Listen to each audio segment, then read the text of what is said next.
Hai, dengan berjumpa kembali dengan video Abah. Eh, di kali ini Abah akan memperlihatkan atau menerangkan tentang kolam yang sesuai atau cocok untuk budidaya ikan ikan air tawar. Tentu di sini akan diterangkan bagaimana sistem yang baik untuk pengembangan budidaya ikan air tawar. Di sini nampak salah satu contoh kolam budidaya ikan.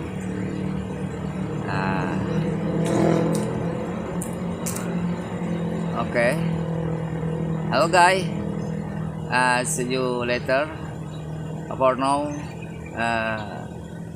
Abah Dhani with information about fish pond.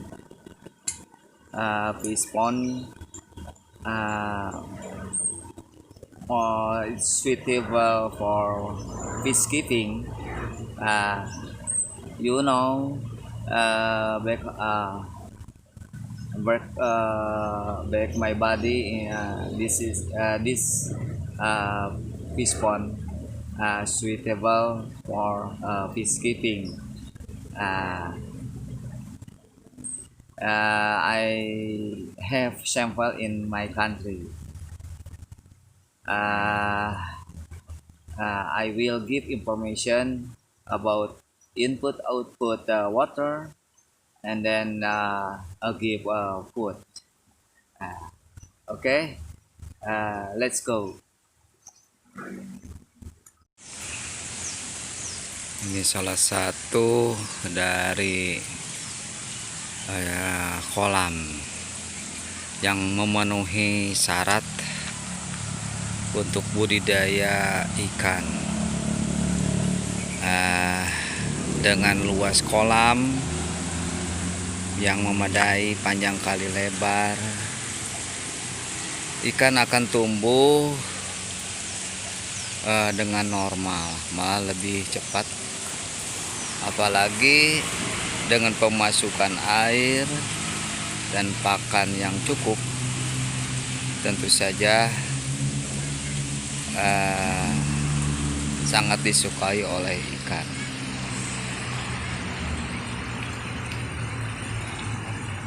Pakan ikan ini berbagai macam ya, mulai dari pakan pabrikan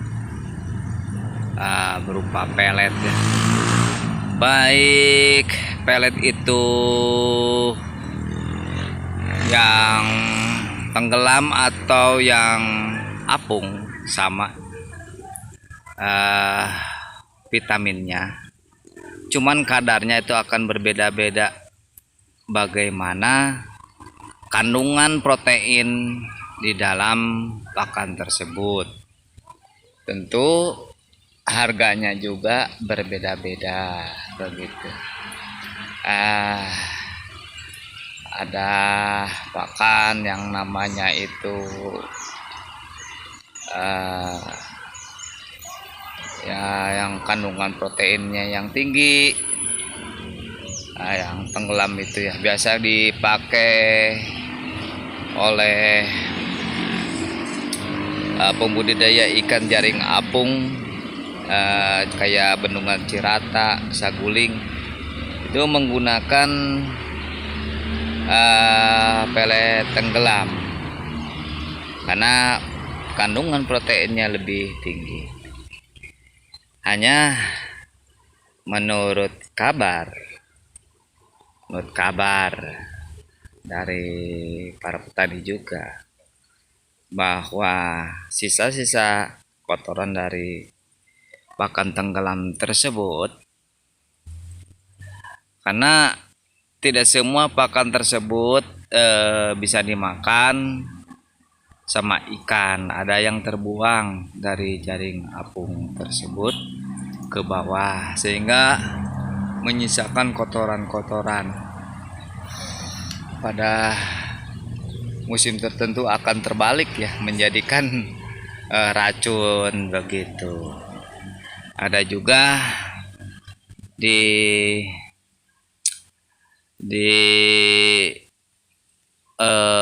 pembudidaya jaring apung ikan mas atau ikan nila, ada yang menggunakan pakan apung ya. Yang terapung itu fungsinya ini agar bisa terserap oleh ikan dengan pelet tersebut, tidak mencemari air dari air bendungan. Kalau yang ini saya terangkan ini dalam video ini yaitu kolam tanah ya, kolam tanah ini secara gravitasi ini akan diolah ya, segala racun akan terserap oleh tanah, tapi tetap harus memperhatikan input output dari pemasukan air ke dalam kolam. Kalau untuk pakannya ya pakan tenggelam boleh, pakai pakan apung juga boleh. Bahkan kalau di pembudidaya di desa ini menggunakan sisa-sisa kulit dari singkong yang busuk, dimasukin ke ranjang. Di dalam keranjang tersebut ditaruh di kolam, tapi jangan sampai tenggelam, sisakan dikit. Cuman di sini nggak ada contoh. Itu akan dimakan oleh ikan-ikan yang ada di kolam, karena sangat disukai sekali untuk ini sisa-sisa dari kulit singkong ini cepat besar juga. Ada juga yang menggunakan sisa dari kotoran burung puyuh ya, karena dari sisa kotoran burung puyuh ini ada tersisa pakan dari pakan pabrikan juga kotoran. Juga ada juga yang menggunakan maggot dan sebagainya, belatung, kan itu akan keluar ya dari sisa-sisa sayur-sayuran itu. Kalau udah difermentasi akan keluar yaitu belatung. Itu cara untuk menghemat biaya, menekan biaya ya, untuk budidaya ikan. Banyak sistem untuk petani budidaya ikan agar bisa mendapatkan keuntungan, juga tidak sesuai dengan target panen gitu.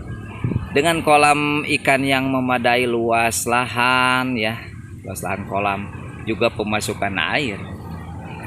Nah, seperti ini karena di desa saya untuk sumber air ini memadai.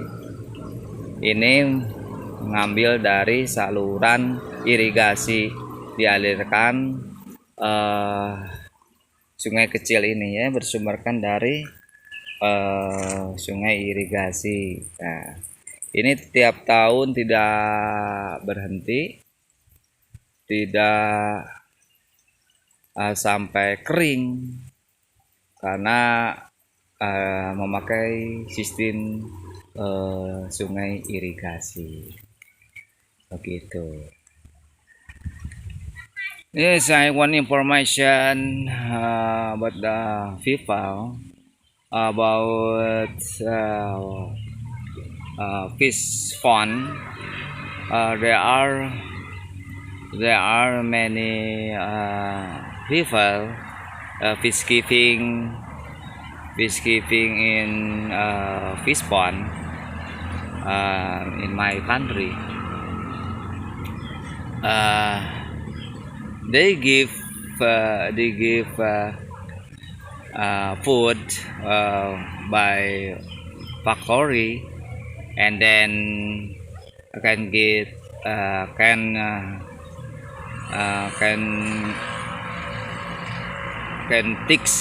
can take in cassava factory.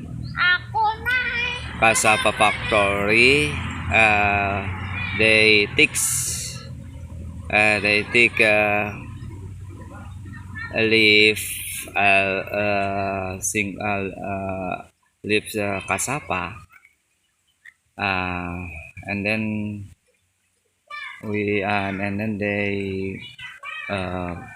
they give with fish. Beside that, they give fruits, fruit and vegetables, give with fish. So they fish very like it. Besides that, if we want fish can sell markets, they have large fish pond, and then it have water enough. This information fish pond in our country. Maybe for introduce fish pond in our country can information with you. Okay, guys. I will go to the river. We can see water. Okay.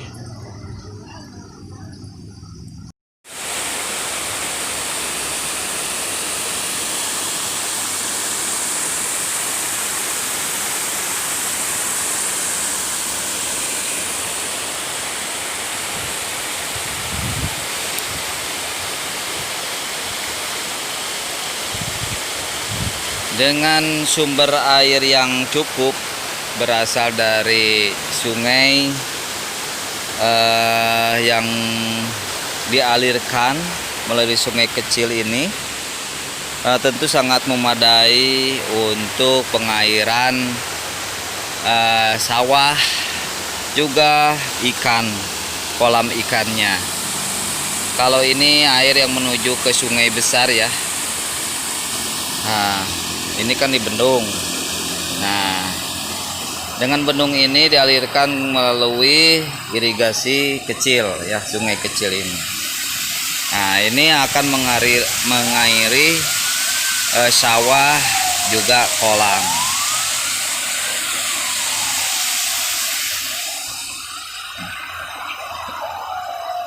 This river will give in little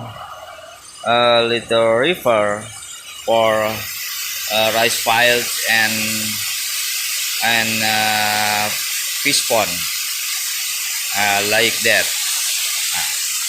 I think this water enough can get enough water for fish pond. Okay. I work to to fish pond.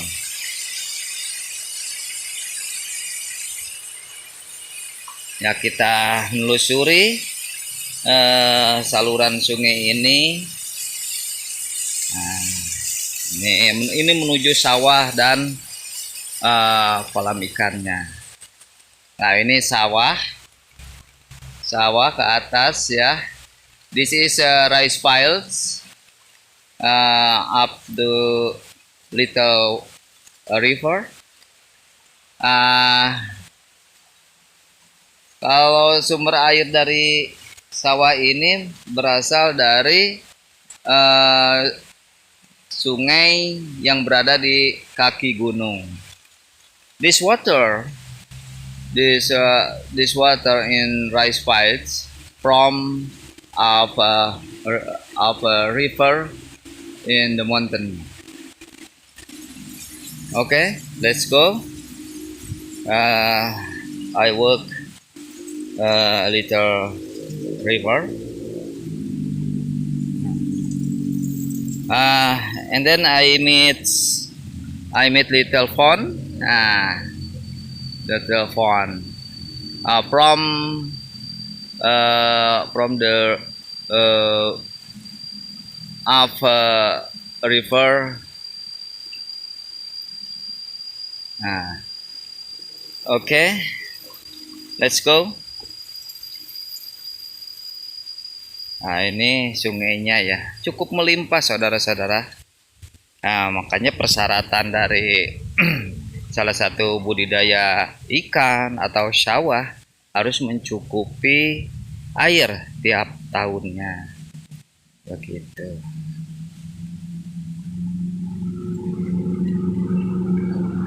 Maka ini di desa saya ini cukup memadai ya untuk sumber airnya gitu.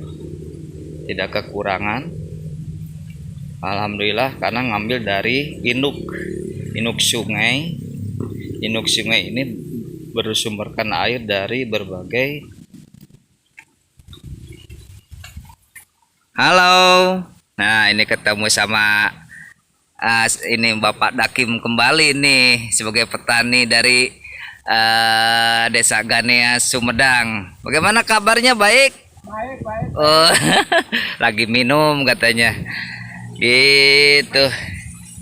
Nah, ini juga ini Bapak Dakim juga ini punya kolam ya yang cukup sesuai dengan normatif budidaya ikan ya. Nah, ini sumbernya ini mengaliri sawah-sawah juga kolam ikannya. Begitu. Di sini sumber mata pencariannya bertani, juga mencari keong. Mencari keong seperti nampak ini. Bapak ini mencari keong. Keong ini untuk apa, Pak? Tuh, untuk bebek katanya. Tuh, ini tuh kelihatannya. Ini mata pencarian diantaranya ternak bebek gitu. Tapi ini input air ya untuk menuju ke kolam. Begitu. Nah, dengan memadai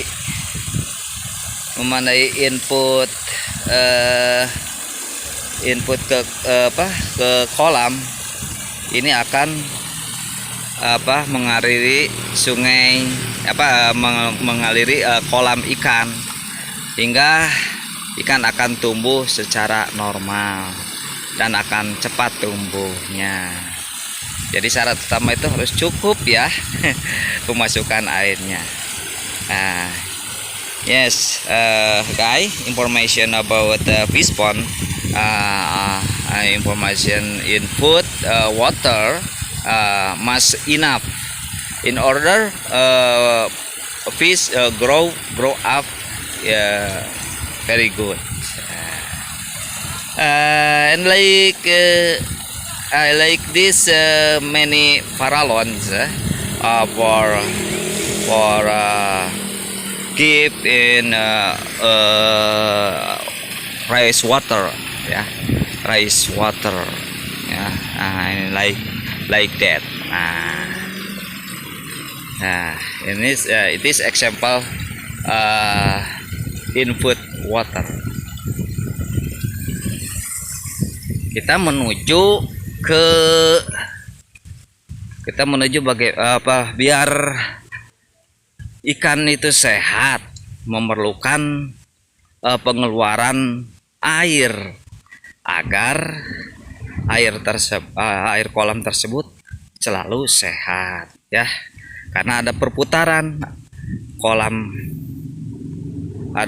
perputaran air kolam yang baru sama yang lama. Nah, ini salah satu contohnya nih. Ini output ya. Example output water in the fish pond. Nah, it is a very need for grow up for circulation water fish pond. And like this, input output. Nah, output. Nah, ya, output in fish pond ya. Oke. Nah, ini ya, that is big river. I like that output water jam. Nah, ini nampak sekali keluaran output dari kolam jatuh ke kolam yang besar. Demikian. Nah,